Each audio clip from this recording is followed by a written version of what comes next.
ওই জনকী দেবী তিনি কৃষ্ণ কৃষ্ণ বলে বাগানের দিকে ছুটছেন। এমন সময় ওই মৃত্যুঞ্জয়ের মা তিনি বলছেন, মৃত্যুঞ্জয় দেখ তোর বোন পাগলিনী হয়েছে।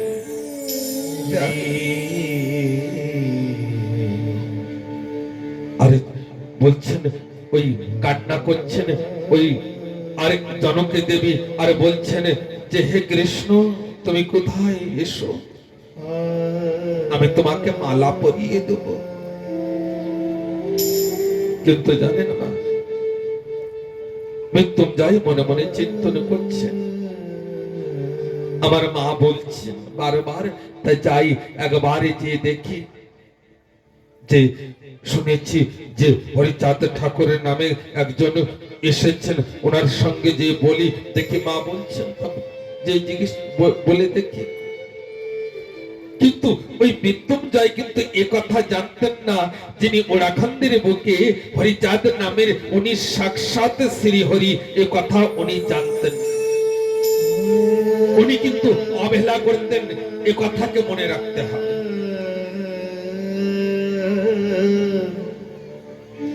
আর ওই যে জনকী দেবী যে ফুল দিয়ে মালা গেঁথেছেন না, 3 রঙের ফুল দিয়ে বিনাশতীরে মালা গেঁথেছেন, ওই মালার দিকে এক দৃষ্টি দিয়ে ওই মৃত্যুঞ্জয় তাকিয়ে দেখেছেন কেমন ভাবে গেঁথেছেন,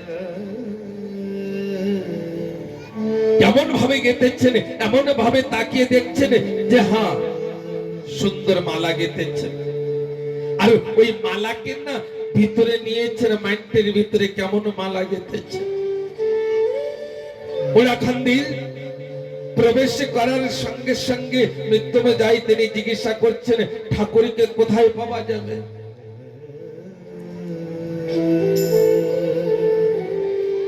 মা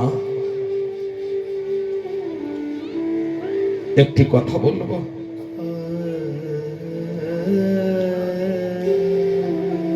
শান্তি মাতা তিনি ঠাকুরের কাছের থেকে অল্প কিছু সময়ের জন্য একটু আড়ালে হয়েছিলেন,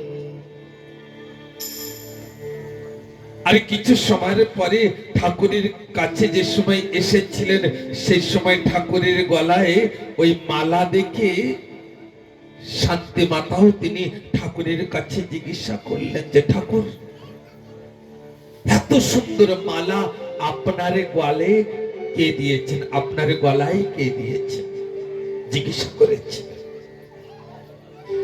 আর মৃত্যুঞ্জয় যে সময় ওই ভিতরে প্রবেশ করেছেন, আর প্রবেশ করে দেখছেন যে ঠাকুরে তিনি বিরাজমান আছেন। আর যে সময় বিরাজমান আছেন, ঠাকুরের দিকে তাকিয়ে, ঠাকুরের ওই দিকে তাকিয়ে আজকের মৃত্যুঞ্জয় তিনি মোহিত হয়ে গিয়েছে।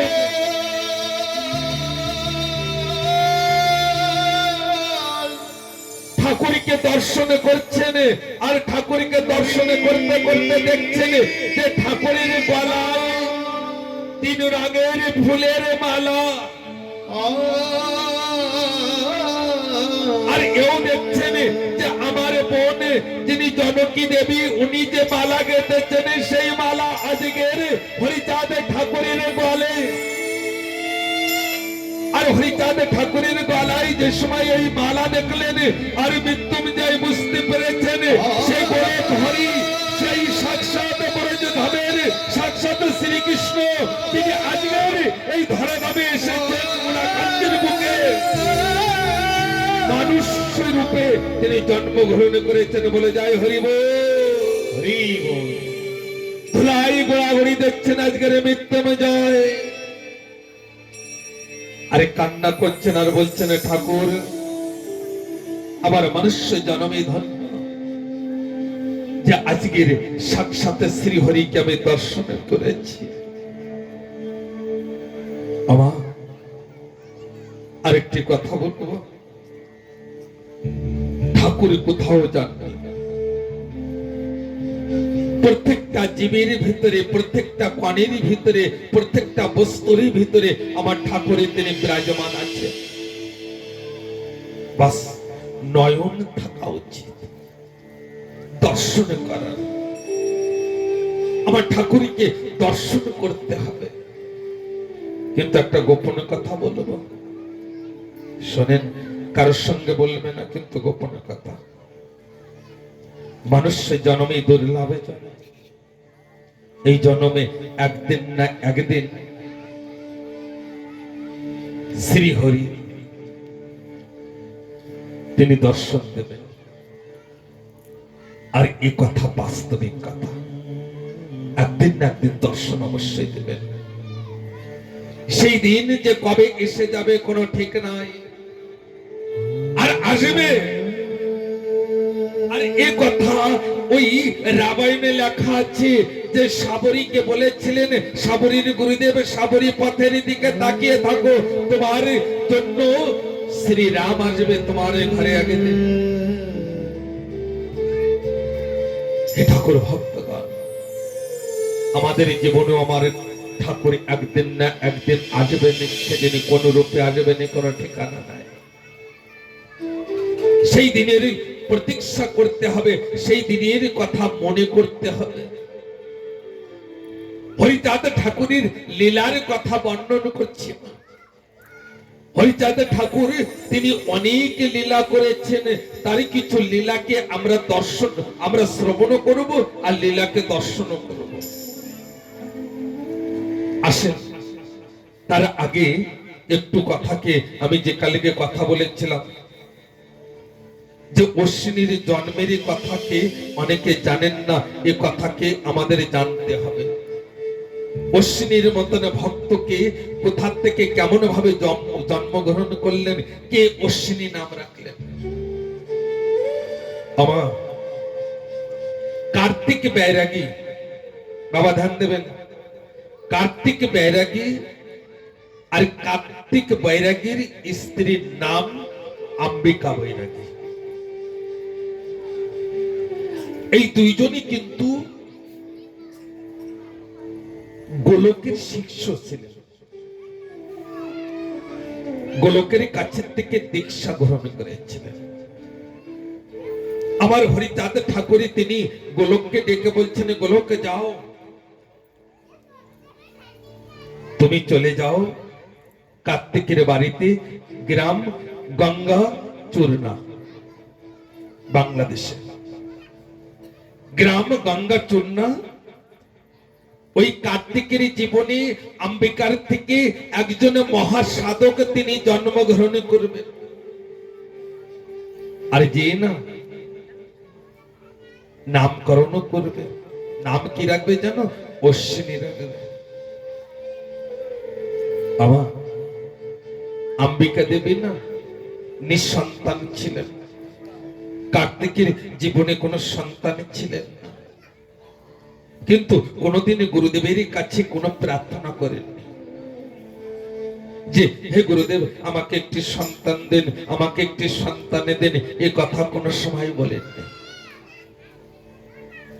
আজকের গোলকে যে সময় গিয়েছেন, আর যে সময় অম্বিকা আর কার্তিক যে সময় জানতে পারলেন, সেই সময় ছুটতে ছুটতে গুরুদেবকে প্রণাম করলেন। আর যে সময় প্রণাম করলেন, সেই সময় ওই গোলক তিনি কি করলেন, ওই অম্বিকাকে আর কার্তিককে আশীর্বাদ করলেন, যাও পুত্র সন্তান আসুক তোমাদের এই জীবনে। আর মা অম্বিকা তিনি দুই হাত জোড় করে বলছেন, গুরুদেব আমি তো আপনার কাছে সন্তান চাই নাই, আপনি আমাকে এমন আশীর্বাদে কেন করলেন, আমাকে কেন আশীর্বাদে দিলেন? আর গুরুদেব তিনি দুই হাত জোড় করে বলছেন যে সেই ঠাকুরের আদেশে তোমার গর্ভে একটি পুত্র সন্তান আসবে, আর সন্তানের নাম রাখবে অশ্বিনী। গ্রামের নাম কি ছিল? গঙ্গাচূর, গঙ্গাচূর। হে ঠাকুর ভক্তগণ,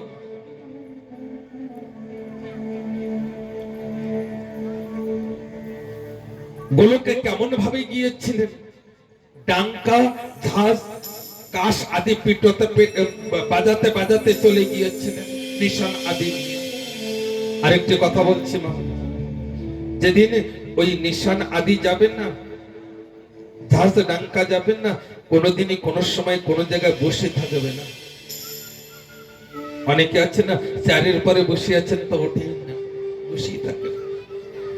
এই কিন্তু ভুল কথা। উঠে দাঁড়িয়ে প্রণাম করতে হবে, সম্মান করতে হবে। এই না যে আমি বসে আছি। তেমনি কোন সময় যদি মৃত শরীরে যায়, সে সময় কোন সময় বসে থাকবে না, উঠে প্রণাম করবে, নিয়ম। কোন সময় যদি লীলামৃত যাচ্ছে, যে মস্তকে ধারণ করে ঠাকুর ভক্তগণে নিয়ে যাচ্ছেন, সে সময় কিন্তু উঠে দাঁড়িয়ে প্রণাম করতে হয়, লীলামৃতকে সম্মান করতে হবে। আজকের অম্বিকার দেবী থেকে যে সময় সন্তান ভূমিষ্ঠ হয়েছে, 1280 কার্তিক মাস ছিল, 7ই নক্ষত্র। আমার যে সময় মাতৃগর্ভ থেকে ভূমিষ্ঠ হয়েছে, সেই সময় ওই উত্তরের দিকের থেকে একটি জ্যোতি এসে ওই শিশুর ভিতরে প্রবেশ করেছেন, আর চতুর জায়গায় আলোময় হয়ে গিয়েছে। আর ওই জ্যোতির থেকে একটি শব্দ উচ্চারণ শ্রবণ করতে পাচ্ছেন, হরিবল হরিবল হরিবল হরিবল, সেই শব্দকে উচ্চারণ করছে।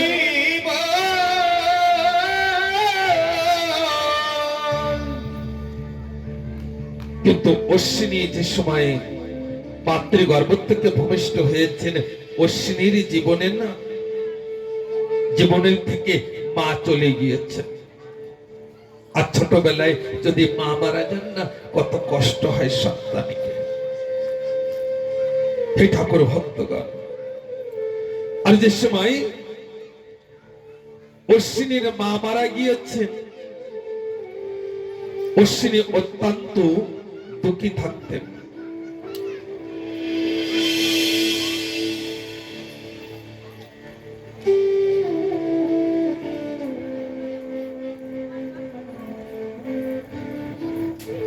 বলে যায় হরি বল হরি বল। কিন্তু অশ্বিনী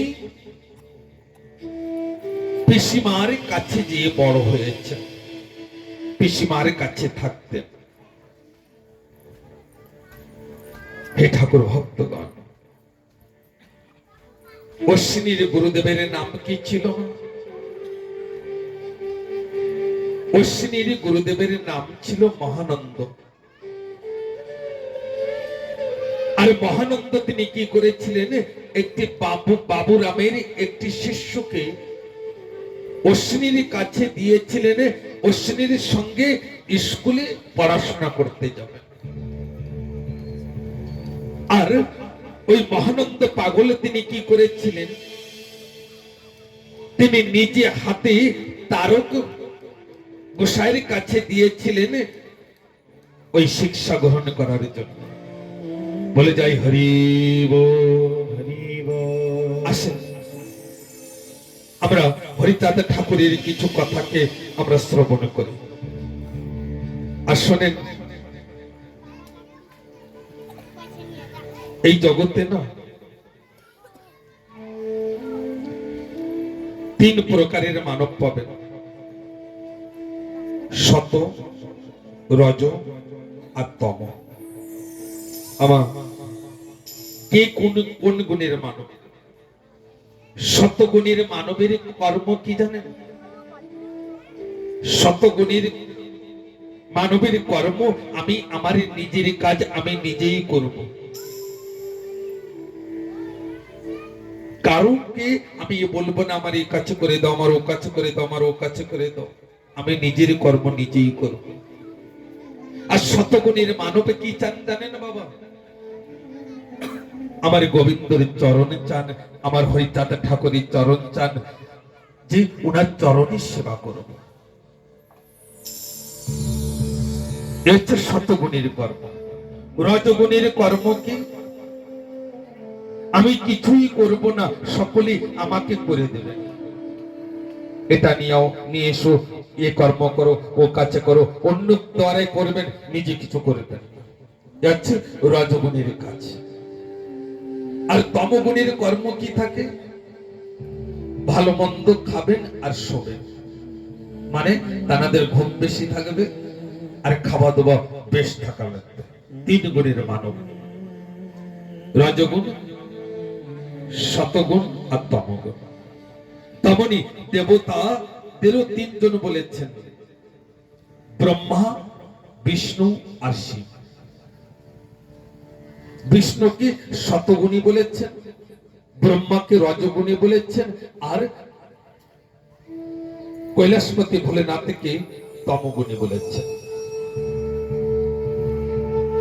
একটি ধ্যান দেবেন আমার, এই যে আমরা অনেকে বলি না যে ব্রহ্মা বিষ্ণু শিব, তাহলে আমাদের ভিতরে ব্রহ্মা বিষ্ণু শিবকে, বাবা ধ্যান দেবেন কথাকে, বড় মর্মান্তিক কথা।